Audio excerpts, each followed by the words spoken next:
Welcome to Tocilizumab Chronicles Beyond the Cytokine Storm, a podcast where we explore the science and impact of this medication in immunology.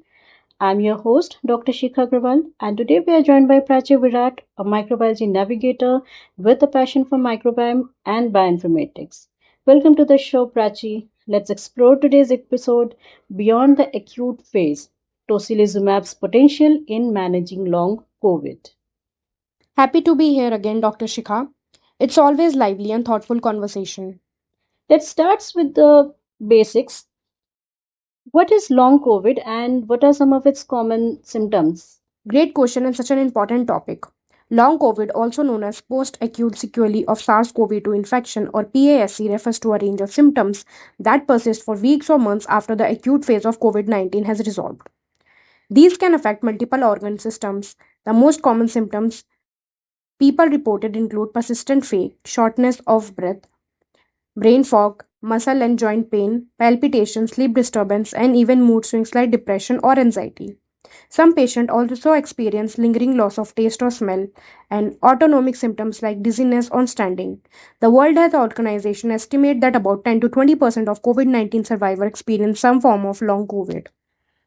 Thanks for shedding light on that. So, how might tocilizumab fit into the management of long COVID? That's a fascinating and evolving area. Tocilizumab is an interleukin 6 receptor antagonistic. It's primarily used in severe COVID-19 cases to curb hyperinflammation or cytokine storm. In context of long COVID, where ongoing immune dysregulation and low-grade inflammation have been implicated, tocilizumab could potentially help by dampening IL-6 driven pathways. While it's not yet standard of care for long COVID, a few early case reports and pilot studies have suggested that targeted IL-6 might alleviate persistent inflammatory symptoms in some patients. Building on what you just said, what are some potential benefits of using tocilizumab in long COVID management? Theoretically, if IL-6 play a role in maintaining that persistent low-grade inflammation we see in long COVID, tocilizumab could help by interrupting that cycle.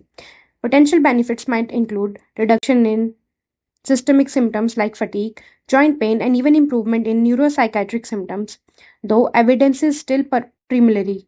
A small study published in Frontiers in Immunology in 2023, for instance, suggested that modulating cytokine signaling in persistent COVID cases might improve certain clinical outcomes, but we definitely need larger trials to confirm that.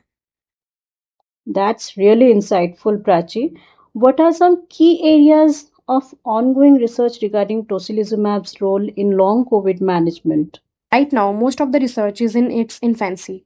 Some groups are exploring how biomarkers like IL-6 lower correlate with persistent symptoms and whether those with elevated cytokine profile might benefit from immunomodulators like tocilizumab.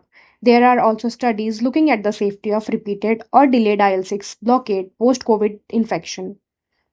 Additionally, researchers are investigating whether tocilizumab could prevent progression of long COVID if administered early in high-risk patients, though that's still hypothetical. Before we wrap up, what are some important considerations for future research on tocilizumab in long COVID management? Excellent point to close on. I would say future research need to first define clear pathogen type within long COVID because it's such a heterogeneous condition. Not every long COVID patient had inflammatory markers driven their symptoms, so identifying who might actually benefit from IL-6 inhibition is crucial. We also need controlled clinical trial to assess both the safety and efficacy of tocilizumab for long COVID, especially since long-term immunosuppression carries its own risk. And lastly, integrating patient reported outcomes and quality of life measures into these trials would be incredibly valuable, since symptoms relief is often primary goals of these patients. That was such a thoughtful and informative discussion, Prachi. Thank you for joining us. Glad I could be part of this. Thank you for joining us. To our listeners, we loved having you with us. And if you want to hear more, make sure to subscribe and pass this episode along to our fellow science enthusiasts. Until next time, stay curious.